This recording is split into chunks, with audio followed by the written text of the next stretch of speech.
Welcome to Scale Without Chaos, the podcast for growth-focused leaders who are tired of scaling their businesses the hard way. Each week, you'll hear the real stories, the messy parts, the proven strategies that help leaders grow without burning out their team or themselves. And yes, you'll definitely hear a few spicy takes along the way. If you're building something that matters and you're ready for smarter systems, better people ops, and fewer fires to put out, you're in the right place. Make sure to subscribe wherever you listen, follow us on LinkedIn, Facebook, and Instagram at Scale Without Chaos, and check out our newsletter for insights you won't find anywhere else. And now, this week's episode. Hi, everybody. Welcome back to Scale Without Chaos. I'm just going to take bad habit that I picked up during COVID of dropping my ings. I'm going to take a sip of my Dunkin's here. New England girl through and through. I just want to say how much I appreciate everyone who is listening to the podcast, sending me comments, feedback, suggestions. It's been a really awesome ride so far, and I really thoroughly enjoy speaking with everyone, digging into these different topics, and really getting into the reasons behind why, as business owners, as founders, as senior leadership teams, we are scaling harder than we need to. We're pushing harder, we're burning out, and there just isn't a need for it. It all comes down to slowing down or working through your people, processes, and systems in a way that is proactive instead of reactive. And all these different conversations that I've had with folks about this just further solidify the fact that this is a needed podcast. It is a needed topic of conversation, and I can't wait to see where this goes over the next few months. So excited to be back here with another episode. Today's episode is one that I am very passionate about. And I have tried a few times, to be completely transparent, to record this episode. And I have gone back to the drawing board. This is now the third time that I'm trying to record this, mostly because I really want to make sure that I am doing this topic justice, because this is a people issue in the Scale Without Chaos framework. We've got people, processes, systems. And people issues are always the ones that I find the hardest to deal with, obviously, because we're not talking about technology. We're not talking about something that you write down on paper. We're talking about human beings with empathy, feelings, with the livelihood that they are supporting their family with. And so this one I take very seriously. Today, we are going to be talking about middle managers and something that I like to call the middle manager dilemma. Why middle managers are burned out and what leadership teams can do about it. There's a lot that I think leadership teams are doing today. Are we doing enough? Maybe, maybe not. You tell me by the time we get to the end of this episode whether or not you feel like you're doing enough for your middle management team. And the reason that I wanted to talk about middle managers in particular, and we'll get into this as we get down through the different sections, is because they are the ones that are holding the entire team together. They're holding your entire operational engine together. They are the linchpin, legitimately the linchpin. If they weren't there, everything would break. They are the linchpin between senior leadership and taking that top line vision and translating it into tactical tasks that doers can execute on, and then returning back up to senior leadership team those results. Those people who are in that frontline manager role need to be strong. They need to be able to have lots of different soft and hard skills, which we're also going to talk about. And they need to be able to almost anticipate and translate everything that comes from this whole circle of swirling mess that's around them. They need to be able to work through all of that and then still have time to do their work at the end of the day, right? So it's a really important group, one that I really feel like we can do better by. And so let's dig in and talk about it a little bit more. This group is in a pressure cooker, absolutely in a pressure cooker. Again, they're the bridge between the leadership vision and frontline execution. So they are where strategy meets reality. That's it. They are the people who know enough of the best practices and the details of how things are executed in systems to do it appropriately and what kinds of things to be tracking. They're the ones who need to stay on top of all of that, but then also be able to talk strategy with their bosses. It's a lot. It's a lot. And they're also typically, and I'm not saying that this is the case for every single organization that's out there, but they are typically in the highest accountability seat with the lowest amount of support.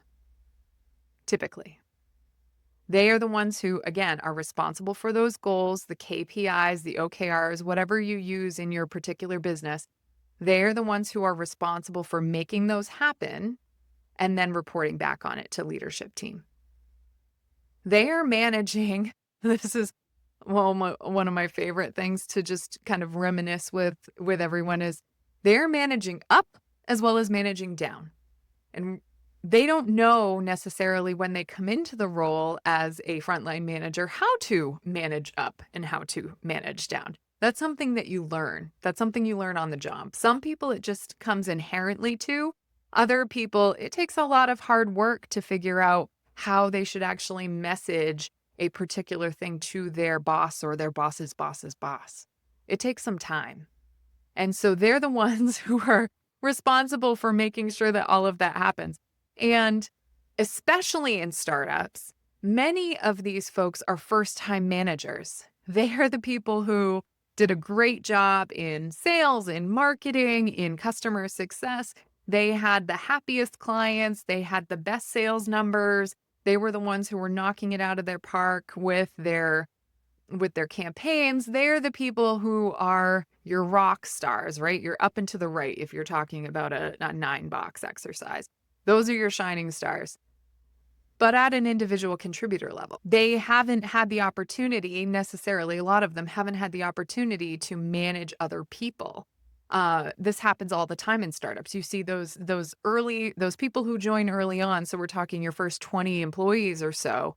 Those are the people that they rise through the ranks very quickly. They have the opportunity to manage other people, but should they? Do they know how to manage up and manage down? Do they know how to have sometimes difficult conversations with both peers and the people on their team? Sometimes no. And so that creates even more of this pressure cooker environment where they're just stuck. They're just stuck between a rock and a hard place without anywhere to go and trying to make the best of it. On top of everything that I just went through, I will say in my experience that middle managers, frontline managers, those people are the ones who are most passionate about your business vision and mission and goals. They have to be, right? They absolutely have to be in order to take on that kind of a role. They have to completely, thoroughly believe in everything that they are doing to be able to take that strategy, take it down to the detail level, then bring it back up and push the team forward. They're the ones who are responsible for the culture on their teams and across the departments. They're the ones who set the tone after you set the tone, which we're going to talk about in a second too. There's so many nuances to being a frontline manager that a lot of folks don't think about, a lot of businesses don't think about. And that is why we are losing middle managers, frontline managers in droves. That is why. Gallup recently did a study about how many frontline managers were burned out, speaking of losing them in droves. 43% said that they were burned out. 43%. So half of our frontline managers are burned out in their job and in their role. Now, in a situation where a business is scaling effectively, they're scaling progressively and really thinking through things. The business itself has a clear strategy, clear direction, and everything is flowing. That's the obviously ideal place for everyone to be, not just middle managers, but everyone to be. Now, that rarely, if ever, happens. Rarely. So when a business is extremely chaotic, add all of the changes in direction. Now, let's say this business doesn't have product market fit, or the sales team keeps turning over, or customers aren't happy, or there could be the support team isn't stood up to be able to handle customer requests. Anything like that. That's going to throw that frontline manager team for a loop every single time. Every time you feel like you're doing a rip and replace, every time you're trying to message yet another change in direction, that's just horrible for them. That's something that, yes, I hope everyone kind of works through together as a team, but that's always just another thing to add. If this keeps happening at your company, then that is death by 1,000 paper cuts. That is why 43% of frontline managers are burned out. And that's why another stat is 1 in 3 are looking to leave their company within the next 6 months. So think about this whole background as we go into some of these other pieces about frontline managers and what they need. So I'm sure some of you are thinking, fine, that's fine. Let them go. Let my frontline managers go. I'll find somebody else. Everyone is replaceable. And that is true. Everyone is in fact replaceable. But what happens when you keep replacing your middle managers? How much does that cost your business? What does that cost your morale? And what does that cost your knowledge transfer? Anything to do with your knowledge gaps? What does that do to your momentum for your business? When you have these middle managers who are coming in, you're getting your team ready to go, and then all of a sudden they're dropping back out again. It's pushing that flywheel and then actively stopping it. Actively, especially on that team. And every time you replace that middle manager, that does it again. It's almost impossible to build momentum. And then when you're actually, depending on the level of this frontline manager, so if it's a manager with a team with 3 or 4 direct reports, not as bad. But if we're talking a senior level that has multiple direct reports, and that's something that continues to turn over, think about how detrimental that is for your organization, for your business. Innovation dips, productivity stalls, and retention drops. There's a famous saying, I think everyone here in the business community will agree for the most part, is that you don't leave bad jobs, you leave bad managers, right? Same thing happens here. Same thing happens here. Retention, if you have good managers and then they leave because they're burned out, you also lose people for that too. So I think I've done a pretty good job of painting a doom and gloom story for sure when it comes to middle managers and setting the story of what and why and really what the problem is. So the question becomes, how do we fix it? What do they need? So the first thing I would say is, don't assume you know what they need. That's the first thing. The first thing is ask them what they need. Every business is different. Some businesses may prioritize training. Others may prioritize peer groups. Other businesses may prioritize work time, where you can't have meetings with these people on certain days, things like that. So dedicated work time. Ask your managers what they need to be successful and then implement that feedback. The number one bad thing that you could do is ask and then not act. So make sure that if you're taking this seriously, if you're asking, that you are acting. Extremely important. The next thing would be invest in enablement. Middle manager enablement, frontline manager enablement, whatever they need. Do they need more help from a resourcing perspective for HR issues? Is that what they need? So give them someone to help them with that. Do they need more support, more training in terms of how to manage up? I am not talking about one training given by HR about how to manage up.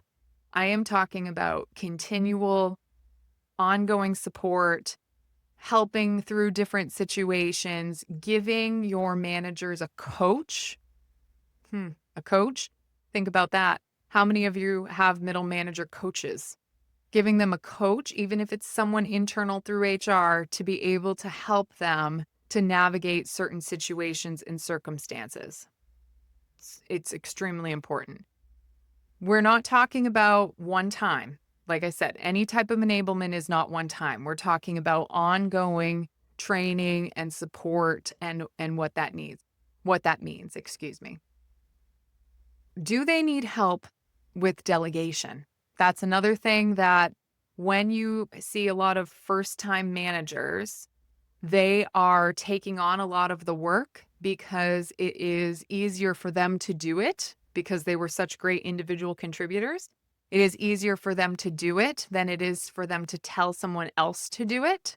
You might need to work with them very heavily to get them to take their fingers off of keys and to have them explain it and then to watch it and then to have the person do it.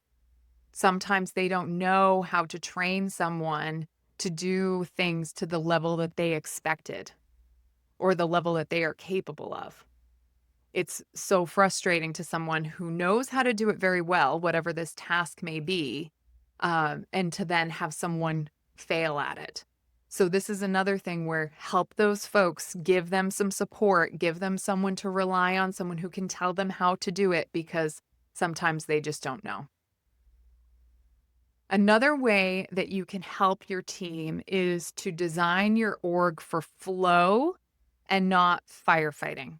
So 2 different ways that this happens, firefighting every single day. Everyone, I think, can agree with me on this.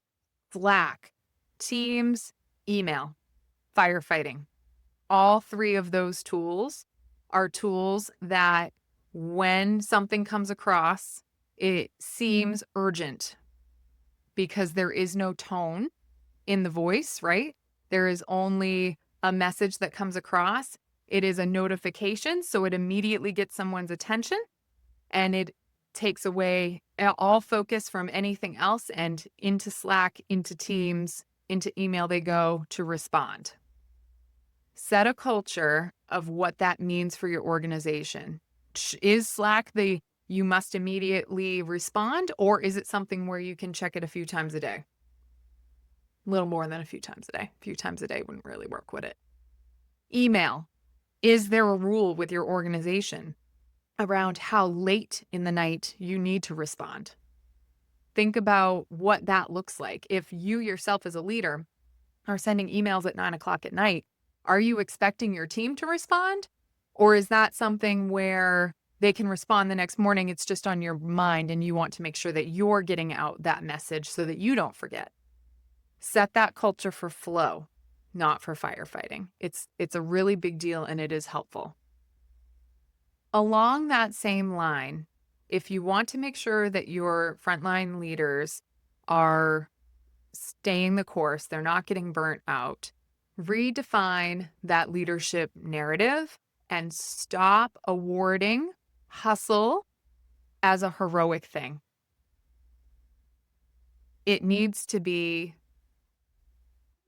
shift the leadership narrative and stop rewarding hustle as something that is heroic. Instead, what you need to be rewarding is scalable systems, scalable processes, all that stay within the timeline of what you deem is acceptable. I'm not talking about a process that needs to slow down or bring friction into your business.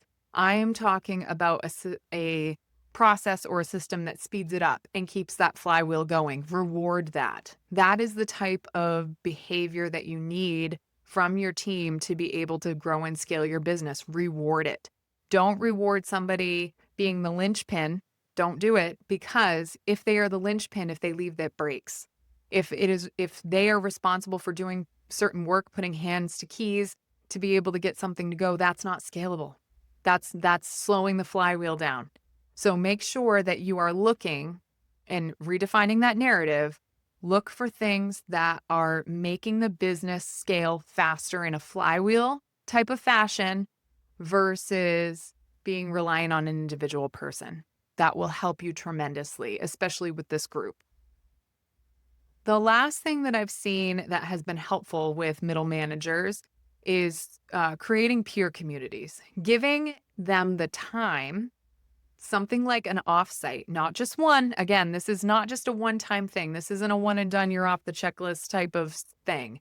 This is a peer community that meets maybe once a quarter and takes the time to think through all of the different things or the priorities of things that are slowing down progress in the business, that are top for you to be able to be making progress, thinking through what are some of these issues and tackling them in a thoughtful manner systematically outside of the day-to-day Slack team email chaos.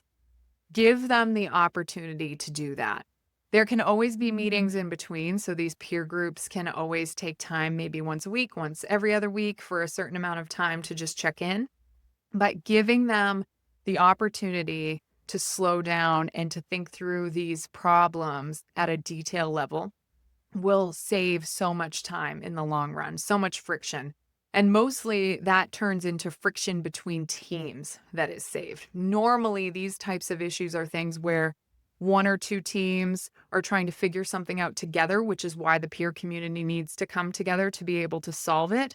And so these types of meetings are invaluable when it comes to helping your team, giving them the time to be able to work through these. And I mean, it doesn't always have to be work too. I mean, think of your senior leadership team retreats. If you have those, you should have those. If you don't have those, please start working through them, adding those into your calendar.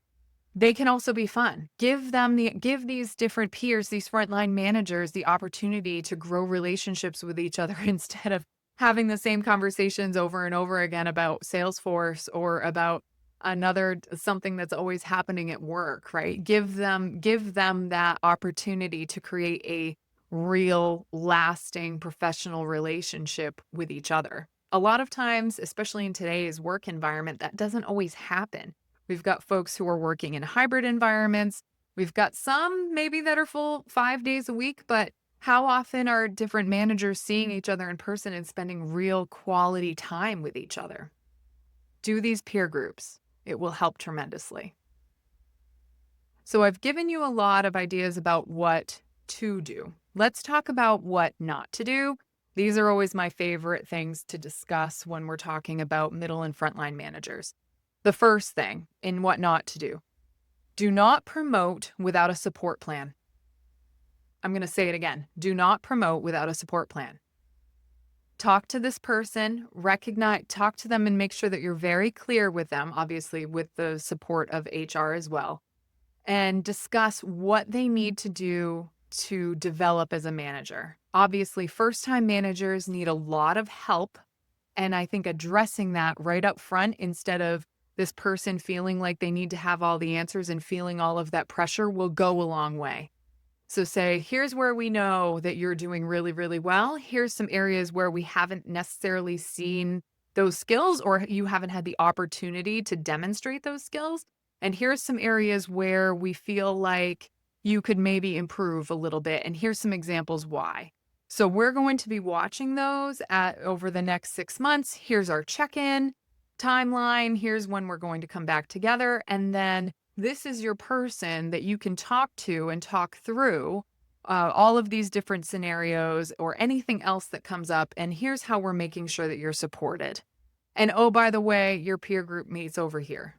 Think of how much more impactful a promotion with that kind of a support plan would be, and how much more you would be able to retain that person. This isn't just to throw them into the deep end of the pool situation that so many of us have gone through. We have an opportunity to be better here. We have an opportunity to give first-time managers the experience that we would have liked to have seen. So do not promote Do not promote without some type of a strategic support plan for that person. Invest in that person, and you'll get it back in spades. Along those same lines, don't assume that this person is going to ask for help.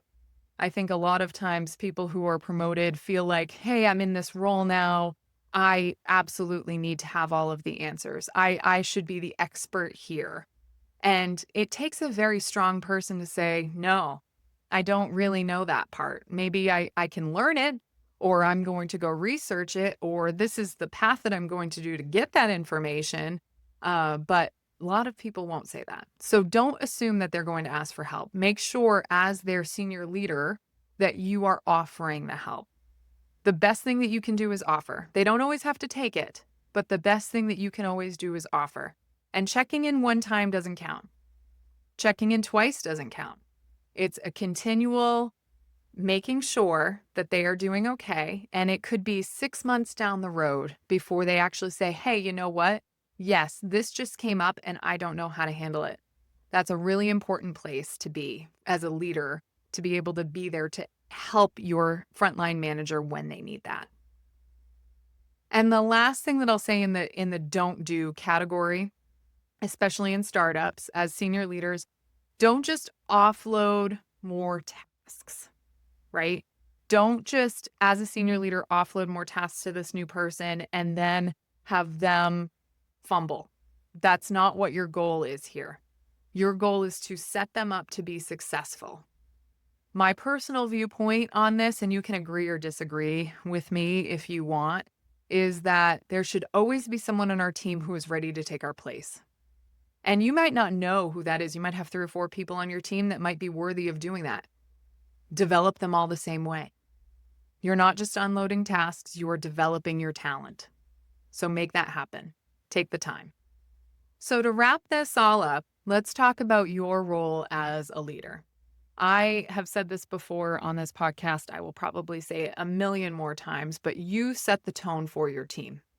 If you are working chaotically, your team is going to work chaotically. If you're in crisis mode, they are going to be in crisis mode. It's just what your aura is, what you're putting off is what you're going to get back. What they're reading. That's exactly what the whole tone is going to be for your company. So try to be aware of that. Be aware of how you are coming across in meetings, how your tone is coming across in meetings, how you're responding to different emails, how you're responding to Slack messages.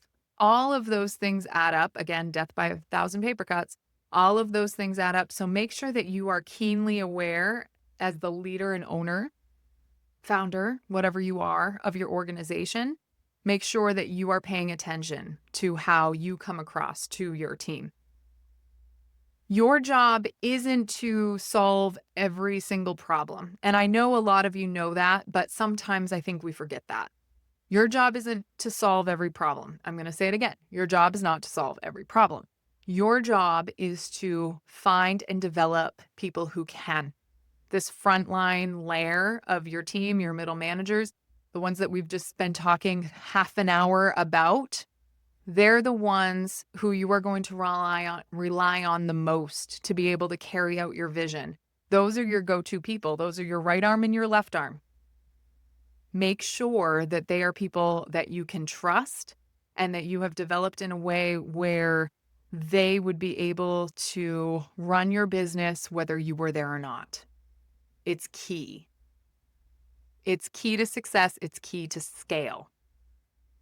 So along those same lines, let's just take a step back and think of a few questions that would help us understand whether or not we're doing this well with our middle managers. So the first one is, who's developing my middle managers? Is it me as the leader, or is it my HR team if you have one of those? Is it my chief operating officer? Is it my chief financial officer? Is it my business coach? Is it my board? Who is responsible for developing leaders? Who can they go to? Who can your team go to when they're starting to feel burned out, when they're starting to feel that pressure cooker from the people that are reporting to them and the people they report to? Who can they go to and who's going to develop them? Who is going to help them? Where can they go when they hit that wall? And the last thing that I'm going to leave you with as the senior leader in this scenario for your middle managers, something that you can reflect on in addition to the, am I doing these things for my middle managers? Am I creating that environment for them where they can thrive and be successful? Is, am I creating clarity or am I creating unnecessary pressure? Am I creating clarity or am I creating unnecessary pressure? You're the only one that can answer that, but the answer is going to make the difference between whether or not you scale or scale with chaos. All right. I think that's probably a wrap for today in terms of where we want to go with this episode. I am going to have other folks on to talk about middle managers within the next few weeks. I'm really excited to bring on some folks who have a lot more HR experience than I do and giving some more, some details into how and when and what you can do to help this group, because I think it is going to be something that we hear a lot more about in 2025 and beyond, is this frontline manager group, the support that they need, the training that they need, and ultimately how much our businesses rely on these people, especially when your business is scaling. You need to remember, you have to remember, you need to give them the tools, the structure. You need to remember, you need to give them the tools, the structure, and the support they need to lead, not just to survive. This is not about surviving. We don't get up and go to work to survive. We get up and go to work because we believe in a mission. We believe in a vision. We believe in the products that we're building and selling. That's what we go to work for. So make sure that you are giving your team the tools that they need in order to be successful, and that is how you will scale your business. This has been Scale Without Chaos. Again, I am Samantha Riel, and I will see you next week. Thanks. Thank you for listening to Scale Without Chaos. If you got value from today's episode, do me a favor. Hit that follow button, share the episode with someone scaling a business, or leave a review. It helps more than you know. You can find more content, free resources, and behind-the-scenes takes on LinkedIn and Instagram at Scale Without Chaos. And if you want weekly insights straight to your inbox, head over to balsamandcedar.com and sign up for the newsletter. Keep building. We'll see you next week.